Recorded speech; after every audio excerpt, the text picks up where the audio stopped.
So everything we know about Garling and Loki's strength so far in One Piece. Now this is going to be a little bit of a different type of video. This isn't as concrete as any of my Scanlan videos, but this is just for fun, talking about what I would say if I was forced to argue for Garling or Loki based on the information we had today. The first point of reference I want to talk about is this interaction between Kong and Garp in the God Valley flashback by way of Kuma's flashback. We see Navy HQ and Garp says, "Why such a remote island?" Kong's asking him to go to God Valley. Kong replies, "I can't tell you, but please just go, Garp. We're not certain yet, but we can't afford to take any chances." "Oh, this is the Celestial Dragons. Their little field trip," says Garp. "I warn you not to mess with Full of Lead, but who listens to me?" Full of Lead is Hachinosu, of course, where Rox was at. "That was the treasure from Pirate Island. Of course, they'll come back to get it." Kong says, "Who leaked that information?" Garp says, "Hey, they've got plenty of security, right?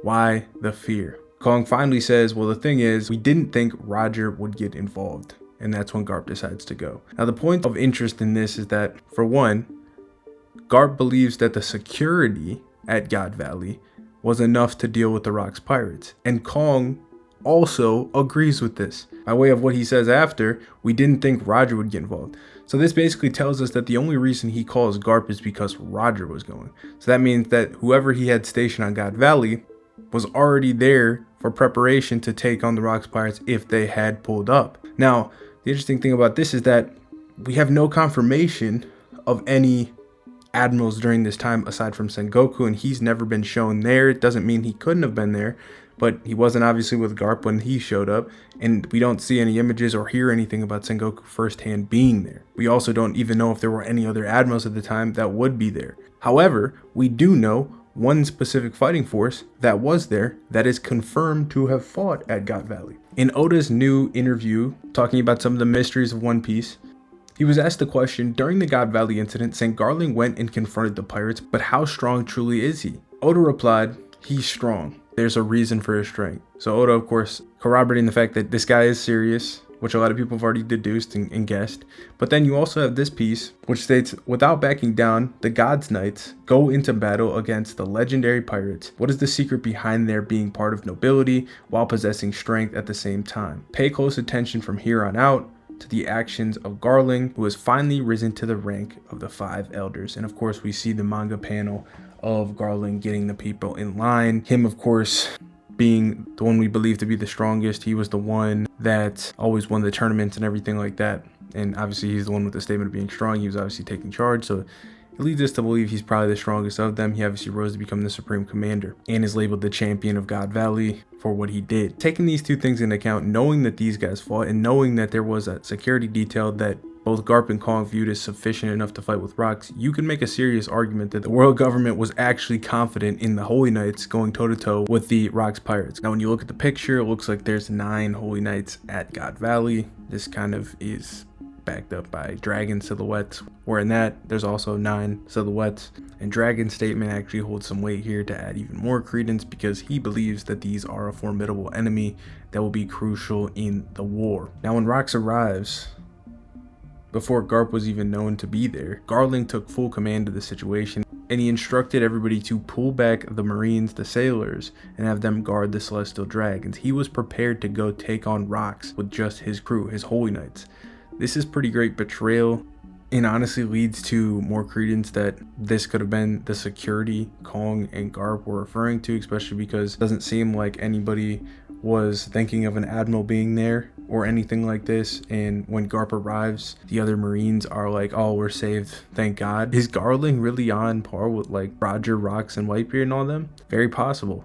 Now, he became a Gorosei in the recent chapters as well, and obviously he's older, so who knows what kind of maintenance he's had on his strength. But let's say he maintained a fair amount of his strength, most of his strength, just like the other high tier legends. Now, with the added immortality that you would assume he would have been granted, becoming a Gorosei, getting a new mythical zone type of ability, this man truly might even be one of the most dangerous people in the One Piece verse currently. This guy's gonna be putting on some serious shit. I think that he has another son. He was telling kids to watch him perform at God Valley. The silhouette of the Central Holy Knight matches up with the guy that was on the important One Piece double spread. And interesting to note about this sword, it looks very similar to Roger's sword Ace, which we have no idea where it actually resides at the current moment. So I wouldn't be surprised if this is actually Ace.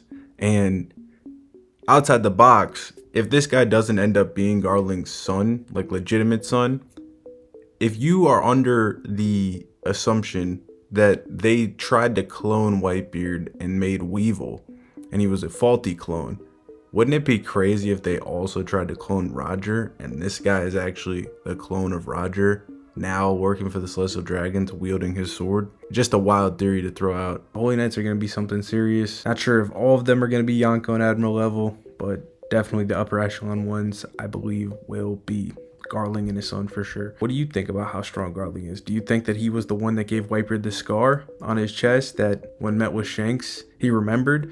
Of course, it is stated in Databook Yellow that Roger gave Whitebeard some scars, but there's obviously multiple scars a person can have. Also could be retconned to say Garling did it. So it's not the wrong possibility, but Garling stocks are looking good. Now moving on to Loki. I found something interesting when I was looking over the Viz translations, the official source. And in those translations, obviously we know that Loki's chained up, obviously. But in those translations, it talks about why the old timers had to go help Luffy at Egghead. That the new guys wanted to go help, but there was something that was happening, so they couldn't go. This one giant says, it happened while the captains were away. You see in Elbaf, the king had another official child, known as the accursed prince Loki.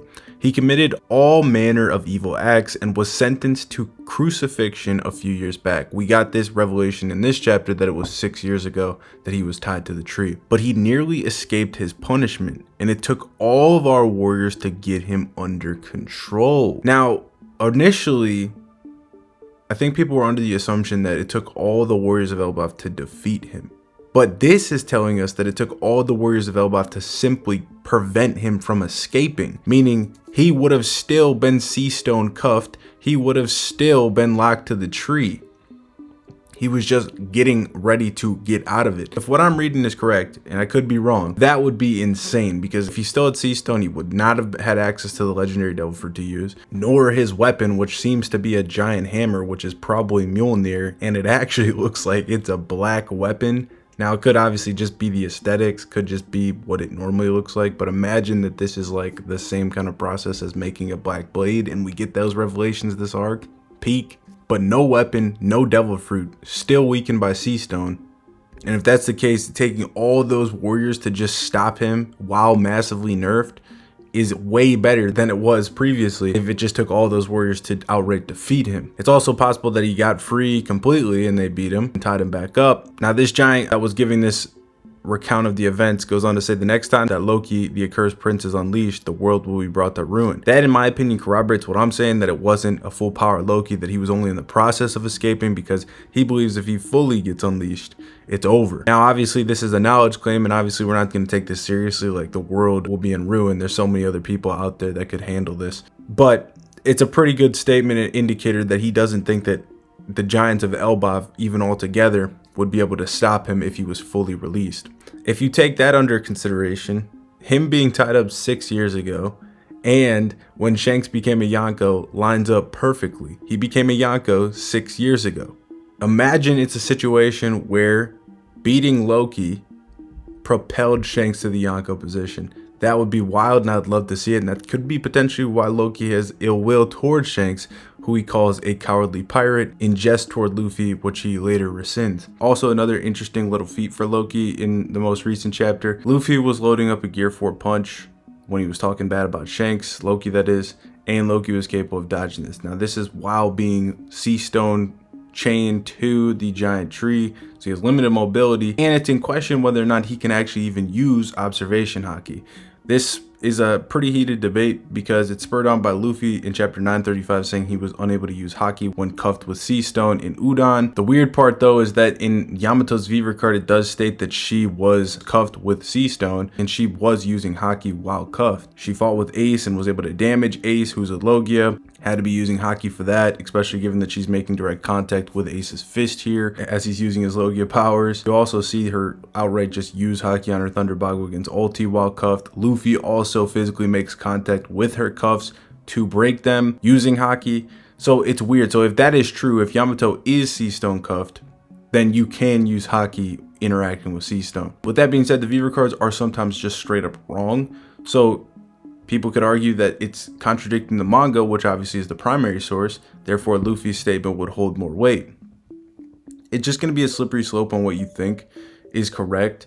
But now with what Loki did, he reacted to Luffy's punch while Sea Stone cuffed. Is that him using observation Haki, or is that just simply him using his reflexes? Now, he's also blindfolded, so it's not even really just a situation where he's seeing it necessarily. I guess you could maybe make an argument that he potentially could see it, maybe it's see-through, but let's say he's not seeing it, he's sensing where the punch is going to go and still reacting to it. I guess it's possible to do that instinctually, but that does seem like an observation Haki feat. So it's all up in the air. I would say that no matter what way you want to slice that, it's still impressive given that he's severely weak and he's got no mobility, and whatever the case, he's locked to this tree. There's a lot of claims that Elbaf is the home of the mightiest warriors, but we don't know this to be true. A lot of the giants are actually pretty weak. We saw Hadrudin basically go extreme diff with Mach Vice, one of the executives, and a lot of the giants you're seeing currently, like Gerd, Goldberg, and Road, are all his subordinates, so logic would tell you that they should be weaker than him. Now, it's possible that they all got stronger over this time period, being part of Luffy's fleet and doing other things, training, but we don't know these things to be true. The only person I think that you could narratively make a claim that he could be stronger than, like with any shred of validity right now, would be Big Mom, because Big Mom seems to believe that if she gained the forces of Elbaf, she would be able to conquer all the Yonko. Now that in and of itself is a knowledge claim, and we're not going to claim that, yeah, that's true, that she could have beat all the other Yonko, but she basically thinks that with Loki, who's stronger than the full force of the other warriors, obviously, so you're basically getting two Lokis if you look at it with that mindset, she could conquer the other Yonko. It's also interesting to note that when she was trying to do the marriage pact, she didn't just force Loki to do it, and she actually gave up altogether on getting a giant into their faction. Probably out of fear that if she was to steal one of the giants, as she does, she takes people that she wants to breed with, steals them, kidnaps them, that she would start a war with Elbaf and thus start a war with Loki. She was so mad that she wanted to kill her own daughter because of this. It was murderous rage. She cried with joy when she found out that Loki was interested in one of her kids. It's a situation where if you were going to make any arguments for narrative or portrayal, I think that Loki being over Big Mom makes sense and could be argued at this point. Just because Big Mom believes something does not mean it's true. So I would never use that to say, oh, he's stronger than Shanks, he's stronger than Whitebeard, he's stronger than Kaido, because she thought that it was possible if she gained these forces, she could do these things.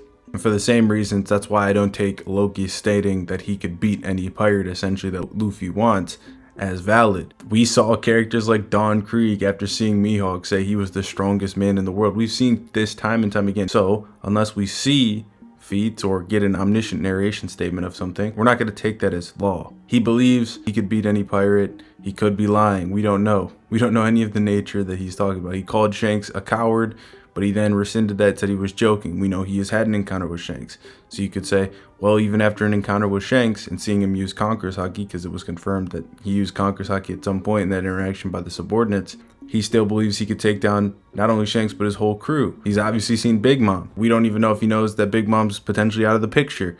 So these things are interesting that are going to be cool to watch. But I'm just saying, like, for now, you can't just objectively say he's above these people or anything because of this. At best, all we have is the perception that potentially Big Mom is more fearful of Loki than she was of any other Yonko. And that's even on the basis of, it's not even probable that Loki had his devil fruit when he had his interaction with Big Mom, because he was obviously imprisoned after taking the devil fruit. So that could mean that Big Mom's just worried of the fighting force, but we know that Loki supersedes that fighting force, so all those things would still apply, right, to him, because he's stronger than the entire fighting force. But I hope you guys enjoyed this video. I will see you guys in the next one. Drop your comments below on what you think about how strong you think Loki will end up being. I'm not denying he could be stronger than any of these people. I just need to see more, and I can't wait to see it.